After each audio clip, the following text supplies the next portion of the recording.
eu quando entrei na economia, a economia dentro no alinhamento de um jornal era a primeira coisa a cair, não é? Quando não há uma crise, as escolhas editoriais são muito fáceis, não é? É mais fácil o Benfica abrir um jornal do que uma peça de economia abrir um jornal. O espírito crítico está muito subjacente à profissão do jornalista, não é? Não há jornalismo sem espírito crítico. O jornalismo em si existe exatamente para denunciar, para alertar. Ao contrário do que muita gente acha que o jornalismo serve para educar, o jornalismo serve para escrutinar, serve para denunciar coisas que outras pessoas não gostariam que fossem denunciadas. Quando estou a comentar uma campanha eleitoral ou quando estou a comentar uma crise política, eu parto daquilo que os atores políticos me dão para eu analisar. E essa análise tem vários layers. Tem desde logo um layer que é a memória, não é?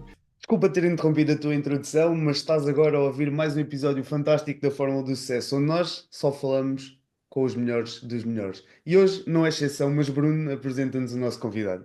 Hoje temos connosco o Anselmo Crespo. O Anselmo é de formação base em jornalismo, mestre em ciências da comunicação e possui ainda várias formações na área de gestão de marketing. Uma das caras mais conhecidas do jornalismo em Portugal, o Anselmo é atualmente diretor de conteúdos na TVI CNN Portugal. Anselmo, obrigado por estares aqui connosco e É um diz-me prazer. como é que o pensamento crítico faz parte da fórmula do sucesso. Não há fórmula de sucesso, acho eu, ou não há sucesso sem pensamento crítico. Acho que esse é o princípio basilar para alguém atingir o sucesso, seja qual for o entendimento que nós tenhamos sobre o sucesso. Acho que o pensamento crítico é o que nos permite receber e recolher perspectivas diferentes daquelas que nós vamos construindo ao longo da vida. É aquilo que nos permite questionar-nos a nós próprios, muitas vezes, e acho que isso é absolutamente fundamental para nós podermos evoluir nas várias dimensões da nossa vida, do ponto de vista pessoal, do ponto de vista profissional.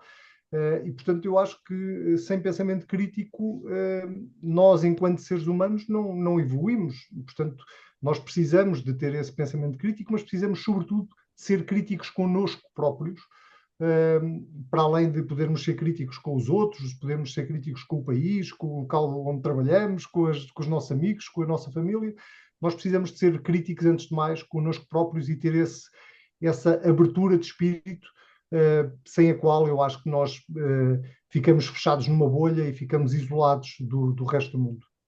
Anselmo, se tivesse a iniciar agora o teu percurso, como é que tu dirias que metodologia é que aplicavas para desenvolver o teu pensamento crítico? Eu pergunto isto porque nós falamos várias vezes da importância do pensamento crítico, mas muitas das perguntas que me chegam de pessoas mais próximas ou até algumas mensagens é: ok, isto dá para perceber que o pensamento crítico é ter algum critério da maneira como se age, mas como é que se constrói esse critério? Qual é que é, na tua perspectiva, aquilo que fez diferença para tu teres um pensamento crítico mais afiado ou para existir um pensamento crítico? Olha, eu, se bem entendi, há aí duas perguntas. O que é que eu fiz e o que é que eu poderia ter feito de diferente sabendo o que sei hoje? Era mais o que é que fizeste, mas pode ser os dois Sim, pontos porque são eu, vou excelentes. eu vou começar por aquilo que fiz. Na fase da minha vida em que tive de decidir que carreira é que queria fazer, que profissão é que queria ter e, sobretudo, que curso é que queria fazer, ehm, comecei por testar. A comunicação era uma coisa que me andava aqui a pairar o espírito, mas depois, dentro da comunicação, eu não sabia exatamente o que é que queria fazer, e, portanto, achei que o melhor era testar. E, portanto, aí aos 15 anos, eh, decidi testar o jornalismo. Como aos 15 anos não é propriamente possível ser-se jornalista em lado nenhum, eu comecei por escrever artigos para jornais regionais, para um jornal regional. Eu sou de Leiria e, portanto, comecei a escrever artigos para a coluna do Leitor. E escrevia sobre aquilo que me rodeava. Eu sou de uma aldeia próxima de Leiria, a 8 quilómetros de Leiria, e eu escrevia sobre os buracos na estrada, o lixo que não era recolhido, sobre problemas do dia a dia com os quais eu me cruzava todos os dias, que me indignavam de alguma maneira, e portanto eu escrevia sobre isso, quase em jeito de denúncia. E o dia em que eu percebi que era mesmo isto que eu queria fazer, coitado do senhor, não deve ter sequer consciência que teve esse contributo todo na minha carreira, foi o dia em que o presidente da Junta, com quem eu nunca tinha falado, me aborda e diz: eu li o que tu escreveste, tens toda a razão e nós vamos corrigir isso. Era um problema buracos numa estrada. E isso foi basicamente o início da minha decisão sobre o que é que eu queria fazer e por onde é que eu queria ir. O espírito crítico está muito subjacente à profissão do jornalista, não é? Não há jornalismo sem espírito crítico.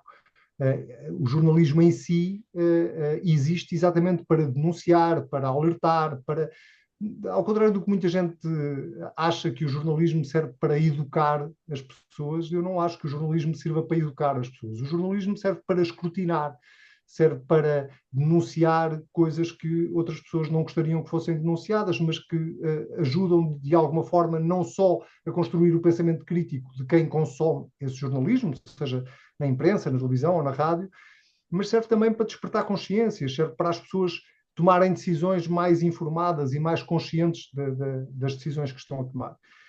E, portanto, o meu percurso começa exatamente assim, por essa vontade de dar, por um lado, um contributo do ponto de vista cívico, até se quiserem, mas também com essa ideia de que, à minha escala, eu podia ajudar a tornar primeiro a minha aldeia um bocadinho melhor, depois a minha cidade um bocadinho melhor e depois o país um bocadinho melhor. Claro, o contributo é pequenino, mas era o contributo que eu entendia que conseguia dar.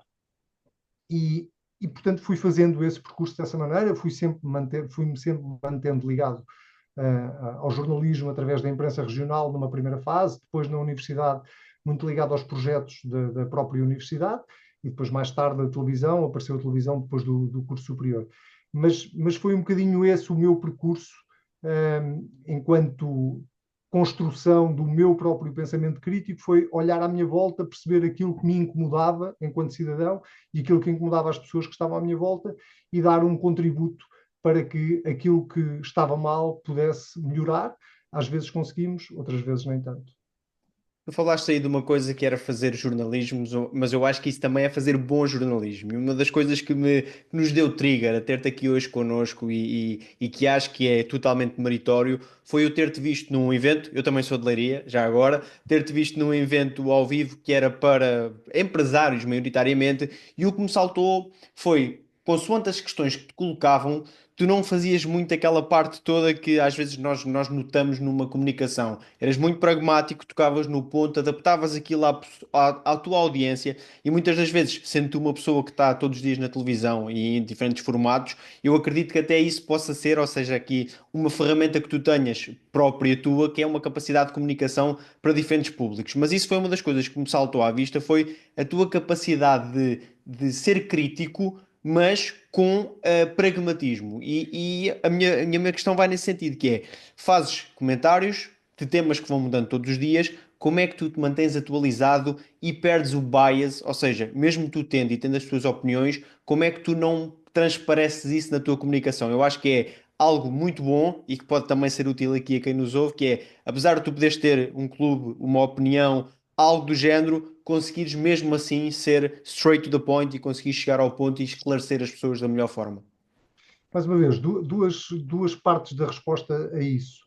A primeira parte tem a ver com o eu ser straight to the point e normalmente não ter muita paciência para fazer conversa da chacha, desculpem a expressão, tem muito a ver com a minha personalidade, tem muito a ver com a minha maneira de ser. Eu não sou propriamente. Eu dificilmente seria um bom diplomata por causa disso. Eu não sei sequer, eu acho que não tenho soft skills suficientes para poder dourar a pílula ou para poder dizer as coisas de uma forma muito polida.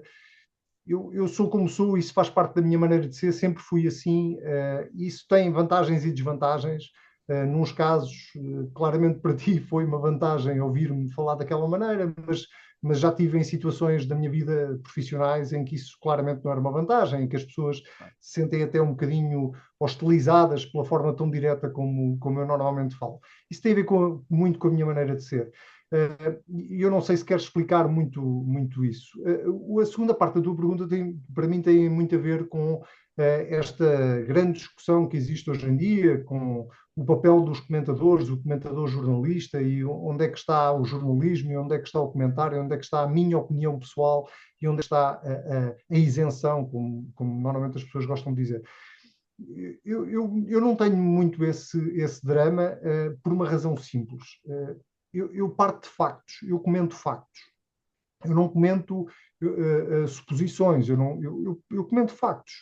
Quando estou a comentar uma campanha eleitoral ou quando estou a comentar uma crise política, eu parto daquilo que os atores políticos me dão para eu analisar. E essa análise tem vários layers. Tem desde logo um layer que é a memória, não é? Que é o facto de nós acompanharmos a política há muitos anos ajuda-nos a ter memória, ajuda-nos a saber o que é que aquele partido ou aquele político disse no passado e o que é que está a dizer agora. Ajuda-nos a comparar perspectivas, ajuda-nos a comparar programas eleitorais, ajuda-nos a comparar discursos, ajuda-nos a perceber a evolução, ajuda-nos a perceber até as contradições muitas vezes do discurso político. Isto para falar especificamente da política, que é a área que eu comento mais e onde eu estou mais presente. E, portanto, é a partir daí que eu construo uma análise. E dentro dessa análise, muitas vezes está também a minha opinião, claro. Essa opinião é baseada na análise prévia que eu faço. Ela não vale nem mais nem menos que a opinião das outras pessoas, a não ser o facto dela muitas vezes ser uma opinião um bocadinho mais informada ou mais fundamentada do que a esmagadora maioria das pessoas, que obviamente não está a consumir política de manhã à tarde e à noite e todos os dias, e só consome informação no tempo do dia que tem disponível para consumir informação. E, portanto, é esse enquadramento que é diferente quando eu estou sentado para dar opinião ou quando eu estou a fazer uma reportagem, ou se eu estivesse agora em campanha a cobrir o dia-a-dia de um partido, em que eu não estou lá para dar a minha opinião, mas eu estou lá para dizer o que é que aconteceu e enquadrar o que aconteceu no contexto em que aconteceu e no contexto em que o país está. Essa diferença é substancial, dependendo se eu estou no papel de comentador ou se eu estou no papel meramente de jornalista. Mas há uma coisa que eu digo sempre sobre o jornalismo e aos meus alunos quando dou aulas ou às pessoas quando me tocam nesse assunto. O jornalista não é um papagaio. As pessoas têm muita ideia de que o jornalista dá factos e não deve enquadrá-los, não os deve interpretar, não os deve mastigar, se preferirem. E isso não é jornalismo. Porque senão qualquer um de nós podia ser jornalista. Quer dizer, se o papel do jornalista for apenas recolher a declaração de um político e entregá-la ao receptor, ser apenas o transporte entre o emissor e o receptor, o jornalista não está lá a fazer nada.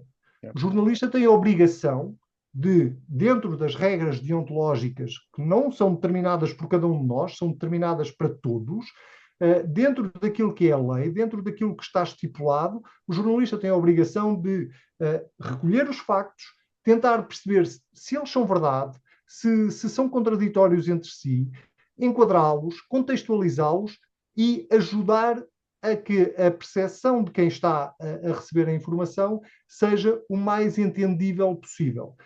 E isso pressupõe, porque é que há esta discussão tão grande em torno das redes sociais e em torno da vantagem que muitos políticos veem, e eu compreendo perfeitamente, de comunicarem diretamente com o seu eleitorado sem terem que passar por aquilo que em jornalismo nós designamos pelo gatekeeper, porque eles assim podem comunicar diretamente com o seu eleitorado.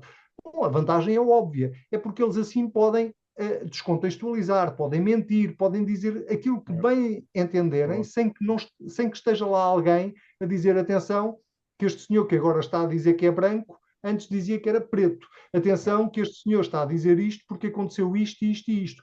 E, portanto, esse papel de mediador, que é o papel do jornalista, e que não se confunde com o papel de opinador, esse papel de mediador é absolutamente crítico para que as pessoas sejam mais bem informadas. Eu sei que aquilo que eu estou a dizer hoje em dia não é de todo em todo pacífico e claro para toda a gente, mas é exatamente assim que eu aprendi a fazer jornalismo e é exatamente assim que eu o vejo. Claro, e há muita essa ideia generalizada de que o jornalista é precisamente só o transportador entre o emissor e o receptor. Eu gostei bastante dessa analogia.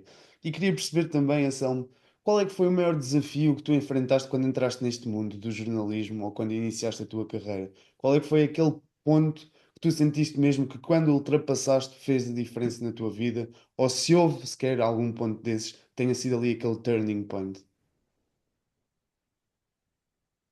Olha, eu diria que o maior desafio foi, a determinada altura na minha carreira, eu quando acabo o curso, vou estagiar para a SIC, e quando vou para a SIC vou para o desporto, sou colocado no desporto. Ah, E eu na altura era doente de futebol, era um adepto mesmo doente. E, portanto, aquilo fazia-me todo o sentido. Depois, a oportunidade dentro da SIC deixou de existir dentro do desporto e passou a existir numa área que me era totalmente alheia e desconhecida, que era a economia. Eh, e eu tinha duas hipóteses: ou agarrava essa oportunidade, ou então desistia de fazer carreira na SIC na altura. E eu decidi agarrar essa oportunidade, tendo avisado toda a gente que eu estava nos antípodas daquilo que seria uma pessoa interessada pela área da economia.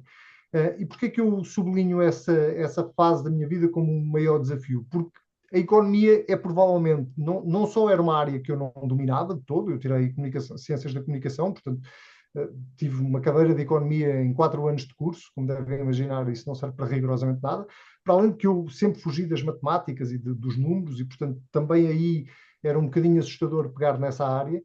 Mas depois há um outro dado que era muito significativo: é que a economia é provavelmente das áreas mais antitelevisivas que existem. Porque a televisão vive também da imagem, vive muito da imagem, e é muito difícil ilustrar economia em televisão. yeah. Como é que se ilustra o PIB? Como é que se ilustra o desemprego que não seja mostrar fachadas de centros de emprego? Yeah, yeah, E, yeah, yeah. portanto, tudo isso era um desafio grande, ao contrário do futebol, ao contrário da política, quer dizer, que uma pessoa consegue ilustrar e mostrar aquilo que está a acontecer. Portanto, esse foi o primeiro desafio, foi aprender conceitos básicos de economia, e isso aprendi, devo muito à equipa de economia que estava na SIC na altura e que me acolheu e que me ensinou tudo o que eu sei sobre isso. Depois, entretanto, fui criando as minhas próprias fontes, fui conseguindo aprender até fora da própria redação. O segundo grande desafio foi conseguir explicar a economia para um público que é muito vasto. Se vocês imaginarem que um jornal de uma televisão generalista, como a SIC, ou a TVI, ou a RTP, chega a uma camada da população tão grande, que vai desde da pessoa que tem a quarta classe à pessoa que tem um MBA, a nossa forma de comunicar tem que ser acessível a todos os públicos. Eu não posso ter uma linguagem demasiado encriptada, que só os entendidos é que vão entender, porque Claro. depois há uma fatia da população que não vai entender. E, portanto, esse era o outro grande desafio, que é como é que eu pego em temas que são muitas vezes densos, mas que são importantes, e como é que eu passo isto para as pessoas. E eu desenvolvi, acho que ao longo dos anos, eu tive cerca de 10 anos a fazer economia, fui desenvolvendo técnicas e táticas para trabalhar em televisão, e fui-me desafiando a mim próprio, e não era o único na SIC que o fazia, fui-me desafiando a mim próprio para encontrar formas de, em cada tema, eu conseguir chegar com esse tema ao maior número de pessoas possível e tornar aquilo uma linguagem acessível e uma reportagem que toda a gente visse e percebesse.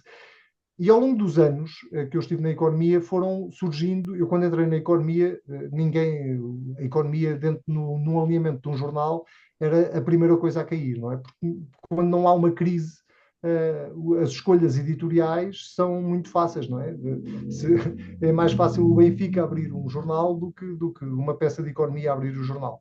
Se há uma crise económica, óbvio que os jornais até podem ser monotemáticos. Foi um bocadinho o que aconteceu, por exemplo, no caso da pandemia. Quer dizer, durante a pandemia os jornais eram absolutamente monotemáticos. E eu apanho, na fase em que estou na SIC a fazer economia, apanho a crise do subprime. E a crise do subprime foi provavelmente o maior desafio do ponto de vista profissional que eu tive, porque tudo naquela crise era novo para mim. Para mim, eu diria que para a maior parte dos jornalistas de economia, não sei, os mais velhos, que obviamente já conheciam muitos dos conceitos que estávamos ali a discutir, mas de repente nós todos os dias éramos bombardeados com informação sobre yields, sobre CDS. O único CDS que eu conhecia era o partido político, quer dizer, de repente eu tive que descobrir o que era um CDS, um Credit Default Swap, e tinha que explicar às pessoas, numa peça de 1 minuto e meio em televisão, que os CDS estavam a subir, os Credit Default Swaps estavam a subir, mas antes eu tinha que explicar o que era um CDS e porque é que aquilo era uma informação relevante para as pessoas. Isto começa em 2008, eu lembro perfeitamente do dia em que nós olhamos para uma manchete do Jornal de Negócios, e a manchete era sobre a crise na Grécia, ainda não tinha chegado a Portugal, e todos estarmos a questionar qual era o verdadeiro valor daquilo e qual era a relevância daquilo, e durou, como sabem, até 2015, ou 2014, 2015, quando a Troika se vai embora. E todo esse período foi um período absolutamente inacreditável de aprendizagem, porque eu passei dias, eu conto isto várias vezes, eu passei dias literalmente ao telefone com fontes minhas que percebiam imenso de mercados financeiros e daqueles temas, em que eu basicamente dizia, explica-me como se eu tivesse 5 anos, o que é isto? E havia pessoas que estavam horas ao telefone comigo a explicar-me aquilo até eu perceber. Há um princípio basilar no jornalismo, que é ninguém consegue fazer um bom trabalho jornalístico se não perceber o que está a dizer. Eu não consigo explicar uma coisa a alguém se eu próprio não souber o que é que estou a dizer. E, portanto, eu precisava de compreender para depois poder, lá está, mastigar a informação e conseguir passá-la da forma mais eficiente possível. E esse foi, de longe, um dos desafios mais gratificantes que eu tive na minha carreira, porque não só aprendi muito e cresci muito durante essa fase, do ponto de vista televisivo, mas também do ponto de vista do tema economia, como essas bases de economia me foram muito, muito úteis, ainda hoje são, para compreender a política. Porque, na verdade, se tudo é política na nossa vida, não é menos verdade que tudo dentro da política não deixa de ser também muito de economia, e a economia foi crítica para eu poder ser melhor jornalista de política. É muito bom ouvir isto, acima de tudo, porque eu e o Ruben vimos de uma base mais académica, de mercado, mais tecnológica, e no fundo o que fazemos todos os dias é aquilo que tu e bons jornalistas fazem, que é manter-te atualizado. Ou seja, as coisas mudam, nós temos que aprender, temos que ouvir, temos que explicar a outros, e acho que isso, nunca tinha ouvido isto na temática do jornalismo, mas faz-me todo o sentido. Ou seja, tu para conseguires comunicar desde o MBA, como disseste, à pessoa mais iliterada, é preciso que todos percebam da mesma forma. E acho que isso foi algo muito bom de ouvir e que me disparou aqui, e viram que quem está a ver em vídeo viu que eu estive aqui a escrever, disparou-me aqui uma luzinha que eu tenho que te questionar, que é o que é que mudou no jornalismo desde que tu começaste? Ou seja, falaste do teu desafio, mas hoje temos o digital, temos coisas a acontecer todos os dias, muita informação, e fazer o trabalho, de como começámos com o episódio, o pensamento crítico, a atualização, todos estes steps que fomos falando até este momento, cada vez são mais rápidos. Ou seja, pelo menos acho eu que cada vez são mais rápidos, cada vez há mais coisas, e o tempo que tu perdias a falar com as tuas redes de contacto, a explicarem-te em 2 minutos o que era alguma coisa, ou para uma criança de 5 anos, como é que, ou o que é que mudou mais que tu possas partilhar aqui connosco da tua experiência que estás hoje em dia a viver, ou se calhar nos últimos 2, 3 anos? Olha, houve muita coisa que mudou, umas para melhor, outras para pior, naturalmente. Eu não gosto de parecer o velho do Restelo quando falo disso, mas eu se calhar sublinhava um lado bom e um lado mau, porque senão não saímos daqui. Claro. Eu diria que as novas tecnologias, as plataformas tecnológicas, as redes sociais, o acesso à informação, esta massificação que nós vivemos hoje em dia, e eu sou de uma geração, vocês provavelmente também, eu sou de uma geração que atravessou as várias fases, portanto, eu comecei analógico e provavelmente morrerei digital. Mas eu comecei na fase do telefone fixo e de haver um telefone fixo de uma aldeia para hoje em dia nós termos acesso a tudo aquilo que temos. Eu acho que isso tem muito de positivo. Também traz muitos desafios associados, claro. E no caso do jornalismo, eu acho que, apesar de haver uma ameaça maior ao modelo de negócio do jornalismo e dos meios de comunicação social em geral, porque os meios de comunicação social não são só jornalismo, também são entretenimento. Apesar da ameaça ao modelo de negócio tradicional, que ainda não está resolvido, e que ainda não foi descoberto um mais eficaz, que é um modelo de negócio assente na publicidade, que na verdade depois suporta toda a produção que é feita. Apesar disso tudo, eu acho que é útil que as pessoas hoje em dia tenham uma participação cívica, por um lado, muito mais direta, e é útil que as pessoas possam ter acesso a fontes de informação diferentes, quando antes provavelmente só compravam um ou dois jornais por dia e viam uma televisão, ou viam um jornal de uma televisão, e portanto isso é bom, porque as pessoas hoje em dia podem se queixar de muita coisa, mas não se podem queixar de falta de informação, quanto muito podem se queixar de excesso de informação.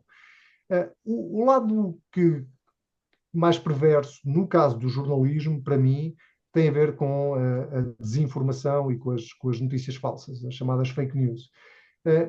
Eu digo isto muitas vezes entre amigos, que eu não imaginei, quando comecei a minha carreira, que um dia tivesse que explicar, um dia um dos meus papéis enquanto jornalista fosse explicar que a Terra não é plana.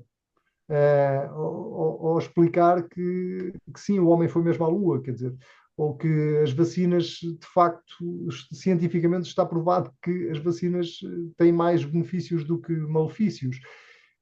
E isso é uma coisa absolutamente bizarra dos tempos que nós vivemos, não é? Que é nós termos que explicar naquilo que é a nossa profissão e o nosso dia a dia, desmontar mentiras e notícias falsas que vão surgindo todos os dias.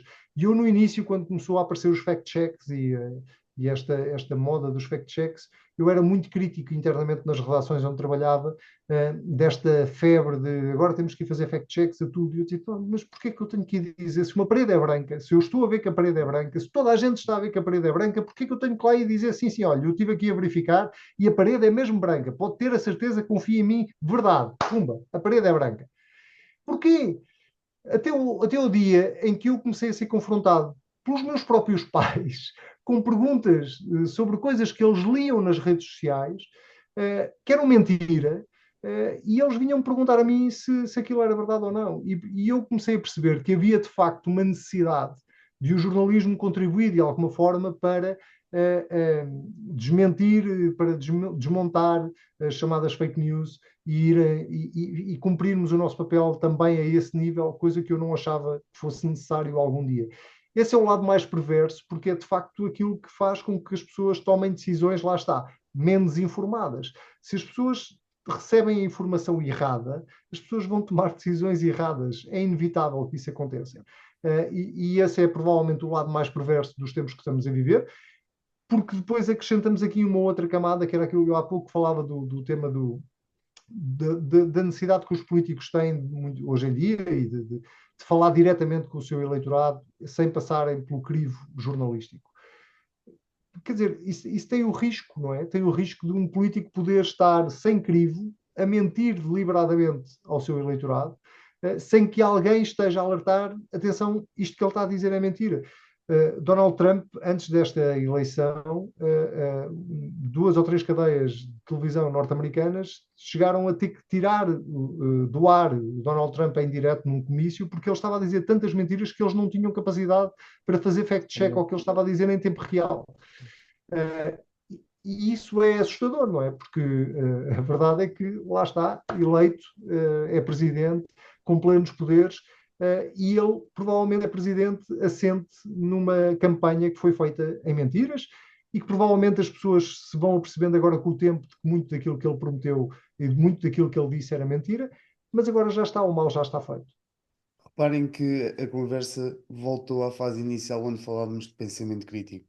Muitas das decisões que são tomadas com base em mentira, elas são tomadas devido à poupança de energia, ou seja, há muita informação disponível, eu tenho que seccionar qual é a informação que eu quero consumir e da informação que eu secciono eu não tenho energia nem tempo diário suficiente para absorver aquela informação. Então é mais fácil para mim adaptar parte daquela informação, usá-la como um pressuposto e tomar uma decisão. Em vez de ser uma decisão racional, acaba por ser uma decisão emocional rápida, ou seja, não gastei energia para tomar aquela decisão.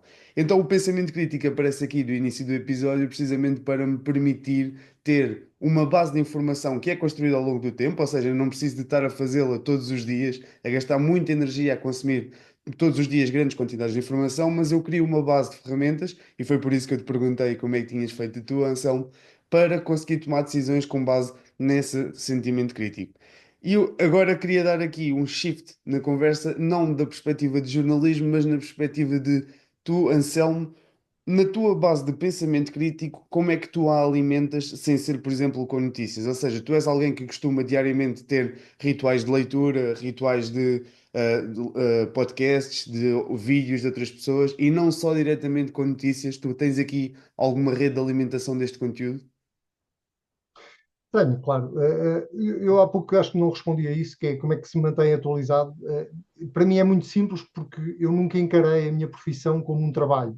Eu sei que vocês já devem ter ouvido isto não sei quantas vezes no vosso podcast. Não quero estar aqui armado em guru da autoajuda, mas eu objetivamente quando escolhi a minha profissão escolhia pensando o que é que eu quero fazer que não pareça que vou trabalhar e pareça e que me possa dar prazer. E, portanto, consumir informação para mim não é de todo em todo um sacrifício. As pessoas perguntam muito nestas alturas de campanha eleitoral, coitado, tu tens que ouvir 30 debates, e eu rio-me, eu vejo 30 debates como um adepto de futebol vê 30 jogos de futebol. Para mim é exatamente a mesma coisa. É recreativo. Dá-me mais prazer ver 30 debates do que 30 jogos de futebol hoje em dia. Já fui a pessoa que via 30 jogos de futebol, hoje em dia sou a pessoa que não se importa nada de ver debates, a não ser alguns que são mesmo muito chatos. Portanto, eu consumo informação naturalmente. Adormeço a consumir informação, acordo a consumir informação, e fico no dia do apagão, estava em transe porque não conseguia consumir informação em lado nenhum, e já mandei vir um rádio a pilhas, que foi uma coisa que eu detectei, tal como muita gente que não tinha em casa. Isto responde basicamente àquilo que, mesmo em férias, quer dizer, nunca desligas nas férias. Não, para mim aquilo não é trabalho, quer dizer, não é trabalho. Ver as primeiras É páginas uma do movimentação jornal geográfica apenas. é uma movimentação geográfica, quer dizer, até porque, claro, isso ajuda-me porque nunca há um gap temporal na minha vida, não é? Eu faço muita confusão, colegas meus jornalistas, com quem às vezes tenho essa conversa, dizer, pá, como é que tu consegues sair daqui, desligas o chip e voltas a ligar amanhã? É que o mundo continua a acontecer enquanto tu vais para casa jantar com amigos. Eu nunca consigo verdadeiramente desligar, mas isso não é um pesadelo para mim. Sobre o que é que eu faço para lá de consumir informação, sim, eu consumo muitos podcasts nacionais e internacionais. Isso é uma das maravilhas da era que nós estamos a viver, é que há muita coisa disponível e há muita coisa boa a ser feita, podcasts independentes.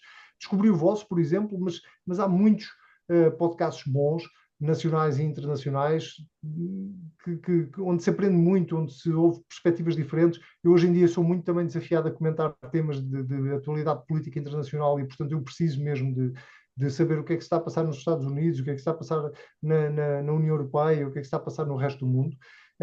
E leio, sim, eu leio nas férias, leio mais romances e policiais, durante o ano leio coisas, gosto muito de biografias políticas, acabei recentemente, demorei uma eternidade, mas acabei recentemente, por exemplo, de ler a biografia do Obama, e agora estou a ler um livro que já me tinham falado há uns tempos, que é As 4.000 Semanas, a Gestão de Tempo para Mortais, que é que anda aqui, para mim, borderline entre a autoajuda, ainda não decidi bem se o livro é de autoajuda ou não, mas que tem muito a ver com a gestão do tempo e com a forma como nós encaramos a gestão do tempo.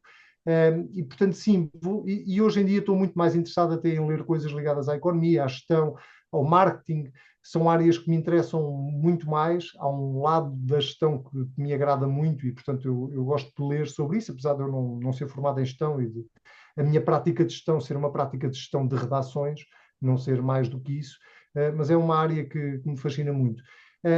E depois esta profissão tem esta vantagem, que é nós conhecemos muita gente, nós falamos com muita gente, e isso permite-nos ganhar um mundo extraordinário e beber muita informação de pessoas de áreas completamente diferentes. Para quem fez desporto, economia, política, quem esteve em crises internacionais, quem já fez até crime, se quiseres, e sociedade, permite-nos conhecer pessoas de espectros completamente diferentes e ir ganhando conhecimento e muitas vezes ferramentas sobre muita coisa. Agora, a vantagem desta profissão, se calhar há outras assim, é que isto nunca acaba.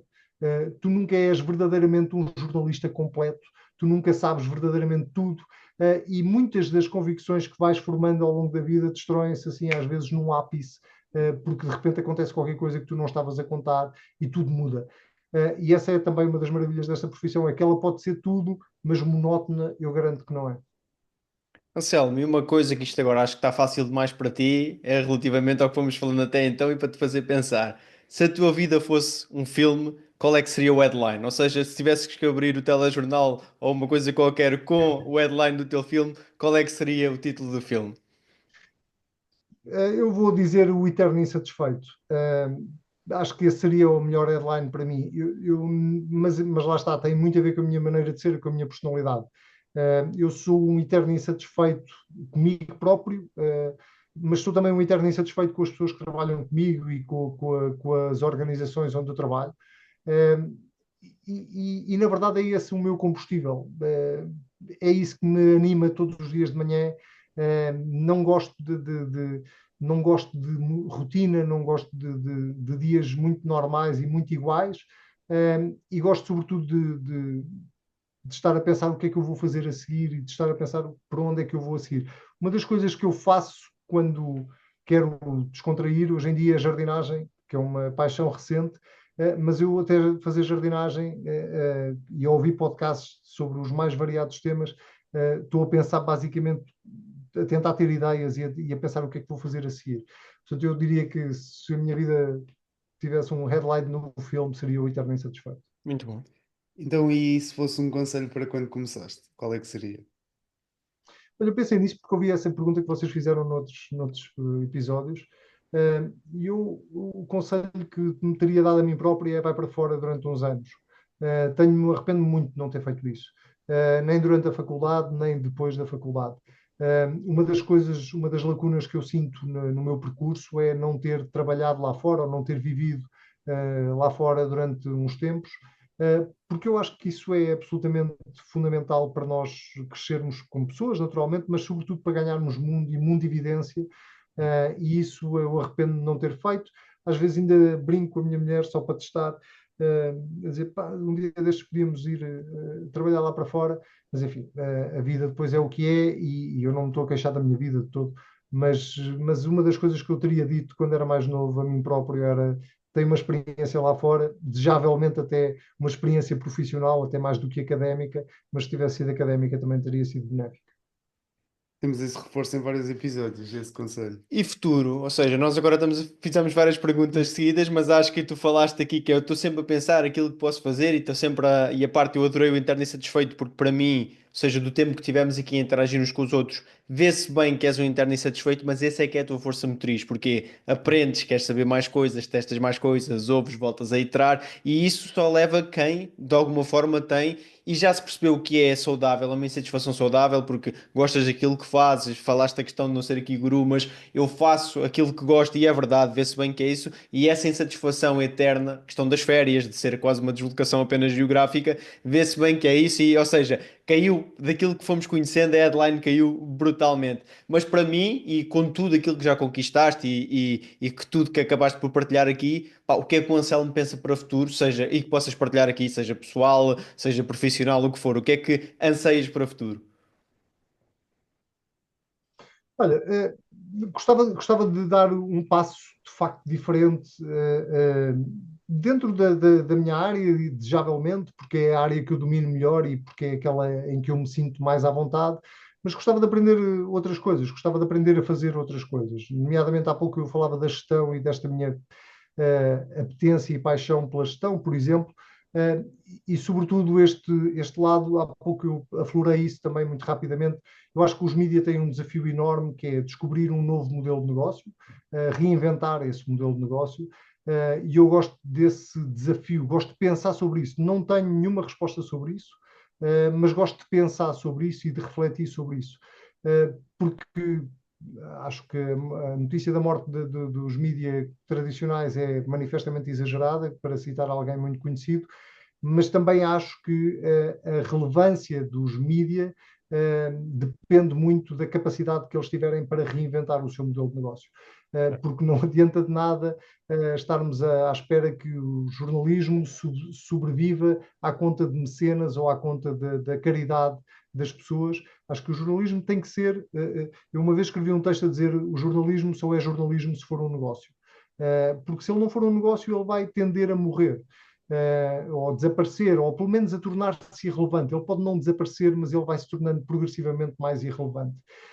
Eu acho que o mundo pode dar muitas voltas, mas as pessoas acabam por chegar à conclusão. Acho que a pandemia foi o exemplo acabado disto que eu estou a dizer. Quando entramos em pandemia já havia um ataque cerrado ao jornalismo e à forma como os jornalistas se comportavam, e éramos todos biased, e éramos todos isto e aquilo e não sei o quê. E a verdade é que chega a pandemia, há uma crise, e as pessoas foram onde? Aos órgãos de comunicação social para se informar. E nunca em muitos anos, os órgãos de comunicação social tiveram tanta audiência como tiveram as televisões, as rádios e os jornais, os digitais também, como tiveram durante o período da pandemia. Porquê? Porque as pessoas, na hora da aflição, precisam de confiar em alguém. E isso é uma responsabilidade dos jornalistas. Os jornalistas têm que conseguir manter-se relevantes para que as pessoas possam continuar a confiar neles. Mas isso pressupõe um modelo de negócio por trás, e esse modelo de negócio, esse sim, eu acho que o atual está condenado a desaparecer. Provavelmente até pode já não ser na minha vida ativa, mas eu acho que ele está condenado a desaparecer, porque hoje em dia a concorrência é muito maior e, portanto, a publicidade está disseminada por muito mais sítios. E, portanto, se me perguntam o que é que eu me imagino a fazer no futuro, provavelmente é a primeira vez que estou a dizer isto em público, é um bocadinho, gostava de entrar por aí, gostava de trabalhar muito mais ligado à área da gestão dos mídias, do que propriamente só aquilo que estou a fazer, ainda que eu esteja muito realizado naquilo que estou a fazer. É um desafio super interessante reinventares um modelo Yeah. de negócio de uma área tão complexa como esta, não é?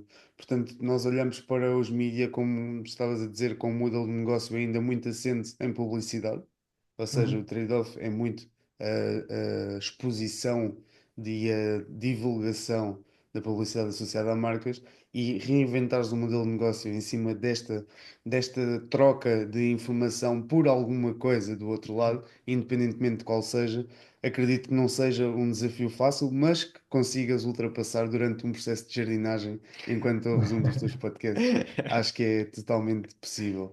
E é extremamente inspirador nós percebermos isto, percebermos que para pessoas da nossa área, essencialmente mais da área da engenharia, mais da área da matemática, há coisas que nos passam ao lado. E eu nunca tinha pensado nesta questão do um modelo de negócio, ou nem sequer tinha pensado nestes desafios que existem do outro lado, na posição do jornalista, porque para nós, pessoas leigas nesta área, nós olhamos para um jornalista como aquela pessoa de alta relevância que nos aparece na televisão todos os dias, entra em nossa casa, nos deposita a informação e sai novamente. E Yeah. então, ter aqui esta visão mais macro ou mais detalhada e não uma visão tão macro, dá-nos aqui uma capacidade de entender realmente que existe um outro mundo que do lado das engenharias nós Sim. não Yeah. passamos por ele ou não o percebemos de forma tão direta. Porque nós do lado da engenharia, os modelos de negócio são muito mais de troca direta, ou seja, eu tenho um produto, vendo um produto, ou vendo uma Presta um licença ou um serviço. serviço, e Yeah. alguém paga para beneficiar daquele serviço. E a verdade é que Mas nem isso é todos. muito. Deixa-me interromper só porque Força. isso é muito interessante, o que estás a dizer, porque também nos mídia, no jornalismo em concreto, mas não só no jornalismo, na produção de conteúdos em geral, até essa lógica, até essa parte do modelo de negócio se está a perder. Porque hoje em dia as pessoas não concebem pagar por informação. Yeah. Se antes da digitalização não passava pela cabeça de ninguém ir ao quiosque pedir um jornal e não o pagar, hoje em dia as pessoas acham absolutamente normal fotografar um texto de um jornal e escarrapachá-lo no Facebook ou no X ou no outro lado qualquer. E não percebem que está lá um trabalho e que aquele trabalho tem que ser pago. E que há uma estrutura por trás daquele trabalho que foi feito e que houve ali um investimento para aquilo ser feito. O mesmo com a pirataria da televisão, quer dizer, vocês abrem uma rede social e aquilo está pejado de vídeos das televisões todos os dias. E isto levou, se por um lado houve uma democratização do acesso à informação, por outro lado também levou ou criou a percepção na cabeça das pessoas que as pessoas não têm que pagar pela informação. E isso, primeiro, não é justo e não é verdade. As pessoas têm que, se querem estar informadas, têm que pagar por essa informação. Mas, sobretudo, é um desafio do ponto de vista da gestão dos mídias, que é como é que se contorna isto. A música, por exemplo, a indústria da música foi-se reinventando, teve exatamente o mesmo desafio há uns anos e Uhum. começou a conseguir reinventar-se de alguma forma. Apareceram algumas plataformas, quando nós olhamos para o Spotify, para o iTunes, apareceram plataformas que de alguma forma vieram estancar essa hemorragia. Claro, não estão os problemas todos resolvidos, mas hoje em dia as pessoas já acham normal pagar uma assinatura de uma plataforma de música para poderem ter acesso a toda a música que querem ter, à hora que querem ter. Yeah. E eu acho que com os mídias vai ter que acontecer um bocadinho a mesma coisa, quer dizer, vai ter que se encontrar aqui uma forma de isto poder ser um bocadinho mais fair e as pessoas têm que se consciencializar que a informação não é gratuita. Anselmo, deixa-me só fazer um reparo ainda neste tema. Isto nós podíamos ficar aqui a tarde toda a falar, mas repara que, na minha opinião, as pessoas estão sim disponíveis a pagar pela informação. No entanto, elas hoje pagam pela informação que seja personalizada para elas. Imaginem o caso do ChatGPT. Eu pago uma licença do ChatGPT, ou seja, eu estou a pagar um acesso a uma informação, mas que só chega até mim a informação que eu quero que chegue. E isto faz-me aqui um shift de uma Ok, estou a informação perceber. reativa, ou seja, eu passo numa bancada de jornais e há uma manchete que me chama a atenção, eu compro aquele jornal para ter acesso, mas ele despertou-me uma vontade de ter acesso àquela informação.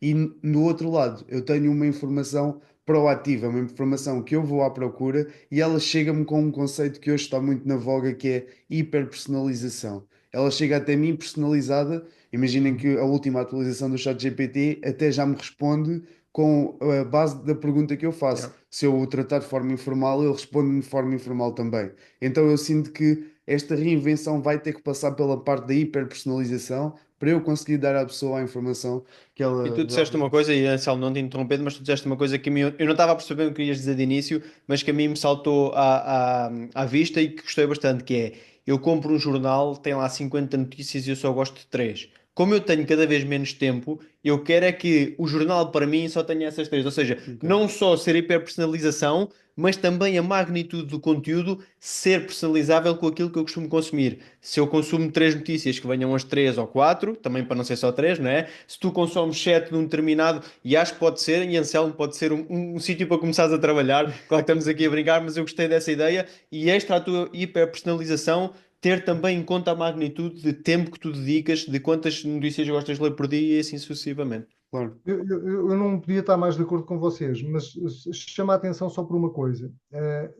Essa personalização eu acho que faz sentido e hoje em dia até já há plataformas de notícias, agregadores de notícias que fazem isso e que permitem fazer isso, para além do ChatGPT, obviamente.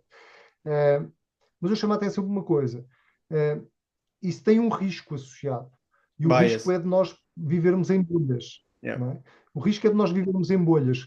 Quando eu, em 2008, 2009, 2010, eu e os meus colegas, começámos a falar em Portugal, a dar nas notícias o que se estava a passar na Grécia, provavelmente a 99% das pessoas, o que se estava a passar na Grécia não interessava para nada. Yeah. Mas nós sentíamos que aquilo era importante, estávamos longe de imaginar, nenhum de nós adivinhou que Portugal ia a seguir. Mas nós sabíamos que aquilo era importante e que as pessoas precisavam de estar alertadas para aquilo que estava a acontecer num país da União Europeia e da zona euro. Portanto, percebendo que as necessidades dos consumidores hoje são muito mais aquilo que vocês acabaram de descrever, eu chamo a atenção para o risco de nós nos fecharmos do ponto de vista de informação na nossa própria bolha e de não termos a tal mundividência que muitas vezes é mais relevante para as nossas vidas do que aquilo que nós próprios imaginamos. Sendo muito sensível, também um outro fator que vocês sublinharam, que é o fator tempo. As pessoas hoje em dia têm cada vez menos tempo. Também é verdade que as pessoas gerem o seu tempo. Este livro que eu recomendo, apesar de tudo, as 4.000 semanas, fala muito disso. As pessoas gerem o seu tempo, enfim, da forma que entendem, como é óbvio, mas Podia ser mais otimizado. eu preciso, estão a fazer scroll no Yeah. TikTok durante não sei quanto tempo e até são capazes de dizer, como já ouvi algumas dizer, que se sentem informadas através do TikTok e pronto, e é para o critério delas sentem-se informadas, mas não entrem nessa discussão, que isso tem a ver com as liberdades individuais de cada um gera o seu tempo como bem entende. A verdade é que, percebendo essa personalização, fecharmos demasiado tem um risco de não percebermos porque é que a Rússia invadiu a Ucrânia, não percebermos porque é que Trump está a aplicar tarifas, não percebermos o que é que se está a passar neste momento entre a Índia e o Paquistão e como é que isso pode afetar tudo o resto.